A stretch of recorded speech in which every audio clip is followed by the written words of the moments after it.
నమస్కారం. మన వానికి స్వాగతం. ఈరోజు వార్తలలోని ముఖ్యాంశాలు. సాగునీటి సంఘ ప్రతినిధులు సాగునీటి రంగాన్ని బలోపేతం చేస్తూ ఇటు రైతులకు, అటు ప్రభుత్వానికి వారధుల్లా వ్యవహరించాలి.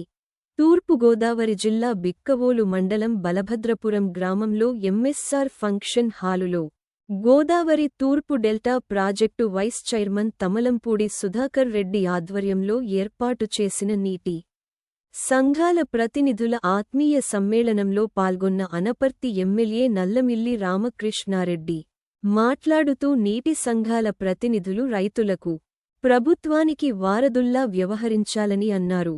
ఈ సందర్భంగా గోదావరి తూర్పు డెల్టా ప్రాజెక్టు చైర్మన్ గా ఎన్నికైన మురాలశెట్టి సునీల్ కుమార్, వైస్ చైర్మన్గా ఎన్నికైన తమలంపూడి సుధాకర్ రెడ్డి మరియు డిసి చైర్మన్లు, నీటి సంఘాల అధ్యక్షులను సత్కరించి శుభాకాంక్షలు తెలిపారు.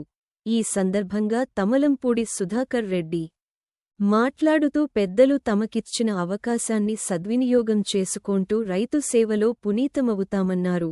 ఈ కార్యక్రమంలో ఉమ్మడి తూర్పుగోదావరి జిల్లా డిసి చైర్మన్లు, వివిధ నీటి సంఘాల అధ్యక్షులు, ఇరిగేషన్ అధికారి రామకృష్ణారెడ్డి, తెలుగు మహిళలు, అనపర్తి నియోజకవర్గ ఎన్డీఏ నాయకులు, కార్యకర్తలు పాల్గొన్నారు.